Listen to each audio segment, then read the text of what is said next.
Hello and welcome back to the channel. So AYN have shadow dropped another video. This time they're looking at Atomic Hearts, so a brand new game drop, which is great to see them testing the latest games on their Loki Max. Now unfortunately from this we can't tell what resolution they're on, or I can't tell because I can't read Chinese, but it does look like they are perhaps around 720p, maybe a little bit of FSR in use here. The GPU is pegged at 100% as you'd absolutely expect, but it is doing 45 FPS, which is actually pretty decent. Graphically it looks not too bad, this game. This is a game I will be reviewing myself shortly on the 1X player, so I'll get more of an idea on what graphics settings are running after I've done that. But yeah, I think it looks pretty good. It looks like they've been playing the game for 20 minutes or so, or nearly 20 minutes, so that's pretty good. And I noticed that they've mentioned at the top here that it's a new cooling solution, so I'm wondering if that is what this is down here. They may have chopped a hole in the back of the unit. That's just some hairy tape covering over a gaping hole in the back of the device. It'd be great if they actually showed us a little bit more information on that. But from what I can see here though, we're temperature wise, the CPU's at 74 degrees C, as is the GPU, 74-75 degrees, which is, it's kind of high, but it's considering the game that's in use and the fact that we're at mostly 100% GPU utilization and 70 plus, 75-ish CPU, you know, it's going to be generating as much heat as it can right now. We're looking at 28 watts from the CPU, and the whole unit itself is drawn about 50 watts, so you know that's going to be generating quite a lot of heat.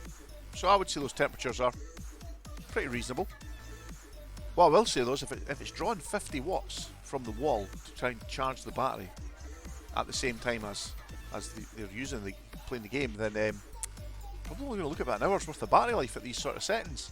Now, what I will say is you could set this game to 30 FPS, but it's a first-person game. You really want to be running it at 60, and it is mostly in the more open areas running at 45, and these slightly more tighter areas it's running at 60.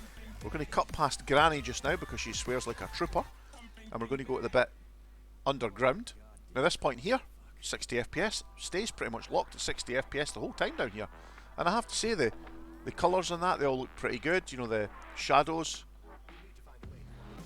that all looks pretty reasonable. Controls appear to be very responsive, so that is excellent to see. What I would like to see though is maybe a bit more of the device. Show us the back of the device, you know, show us some other prototype devices that are maybe half working, you know, once we can see the logic behind, you know, the development of the device. That'd be brilliant to see. I'd really like it if AYN would share a bit more of that information. Okay, they don't have to, but it would just make me feel a little bit more invested in them.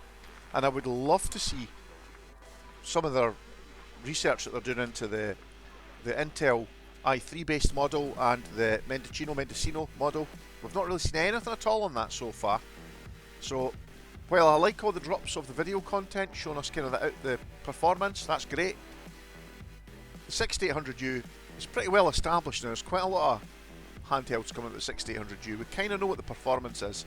This is kind of what we expect, and it's good to see it being confirmed, but I would love to see a little bit more effort put into these smaller models with a smaller margin on them that the people have actually paid full price on. I would love to see a bit more information on them. But we are where we are. Still good to see this video. I'm guessing AYN are getting a bit of a push to show videos again, so we may see something new tomorrow and further into the week. My reviews over the rest of the week will be maybe a bit later in the evening, but I'll do them as soon as I can. So if you like what I do, please like, share and subscribe, and I will catch you all in the next video. Thanks for watching.